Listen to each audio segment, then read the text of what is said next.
Masih bersama kami di Liputan Metropolis Malam. Terjadi pemadaman air bersih dari PDAM Lematang Enim Kabupaten Muara Enim menjadi keluhan masyarakat karena tak bisa memanfaatkan air bersih untuk keperluan sehari-hari, termasuk salah satu masjid yang berada di Kelurahan Air Lintang Kabupaten Muara Enim. Mati namanya itu.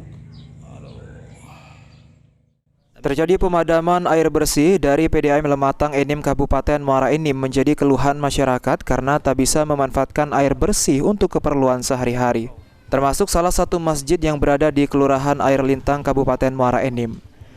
Syafruddin, marbot masjid, mengaku kesulitan untuk mencari air bersih agar bisa mengisi tetmon untuk kebutuhan berwudu para jemaah yang akan sholat di masjid. Air dari PDAM sudah tak menyala dalam 1 hari ini, jadi di masjid tak ada air bersih. Dirinya juga sempat mencari air dari rumah warga yang memiliki sumur agar air yang diambil bisa dimanfaatkan jemaah untuk berwudu saat waktu sholat tiba. Namun air itu sendiri tidak cukup untuk digunakan jemaah masjid yang banyak. Diharapkan pemerintah bisa mencarikan solusi agar air dari PDAM bisa lancar mengalir. Agak resah juga kurang air, itu dia. Kalau baca tak di stabilkan air tu lah.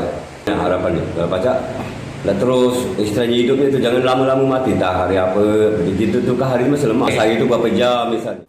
Permasalahan ini sudah dikeluhkan oleh pelanggan PDAM, namun hingga sekarang belum ada perbaikan pelayanan dari pihak PDAM Lematang Enim. Seringnya terjadi pemadaman air bersih, masyarakat merasa dirugikan karena setiap bulannya mereka harus tetap membayar sebagai kewajiban pelanggan.